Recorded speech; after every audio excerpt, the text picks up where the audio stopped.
হযরত উমর রাদিয়াল্লাহু তাআলা আনহু একজন সাহসী, ন্যায়পরায়ণ ও দয়ালু শাসক। তিনি সবসময় মানুষের কষ্টের কথা ভাবতেন। আজ আমরা শুনব তার জীবনের এক শিক্ষণীয় ঘটনা। একদিন খলিফা হযরত উমর রাদিয়াল্লাহু তাআলা আনহু মদিনার পথে হাঁটছিলেন। তিনি জানতে চেয়েছিলেন তার শাসনামলে কেউ কোনো কষ্টে আছে কিনা। একটি ছোট্ট ঘরের ভেতরে এক বৃদ্ধ লোক বসে আছেন। তিনি খুবই গরিব ও দুর্বল। হঠাৎ দরজায় কড়া নাড়ে কেউ একজন।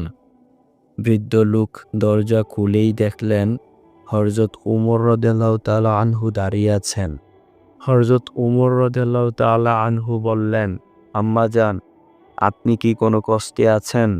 বৃদ্ধ লোকটি বলল, আমি তো জানিই না আমার খলিফা কে। তিনি যদি ভালো শাসক হতেন তাহলে আমাকে এত কষ্টে থাকতে হতো না। বৃদ্ধ লোকের কথা শুনে হযরত উমর রাদিয়াল্লাহু তাআলা আনহু চমকে গেলেন, কষ্ট অনুভব করলেন। হযরত উমর রাদিয়াল্লাহু তাআলা আনহু দ্রুত ফিরে গেলেন। রাষ্ট্রীয় খাদ্য ভাণ্ডার থেকে এক বস্তা খাবার কাঁধে তুলে নিলেন। হযরত উমর রাদিয়াল্লাহু তাআলা আনহুর সঙ্গী সাথী বলছিলেন, আমিরুল মুমিনিন, আমি বস্তাটি নিয়ে যাই।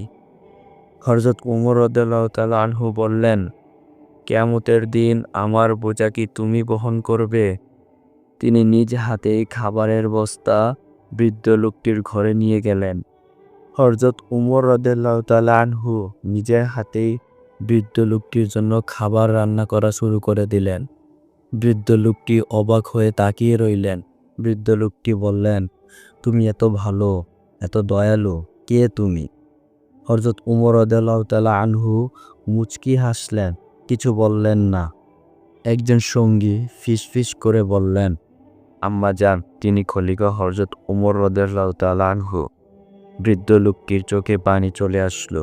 তিনি হাত ধরে দোয়া করতে শুরু করে দিলেন, নিশ্চয়ই আল্লাহ ন্যায়পরায়ণ ও সৎ কর্মশীলদের ভালোবাসেন।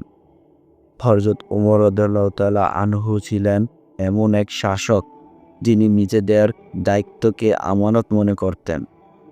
এই ঘটনা আমাদের শিখায় একজন নেতার উচিত নিজের জনগণের প্রতি সর্বদা দায়িত্বশীল থাকা।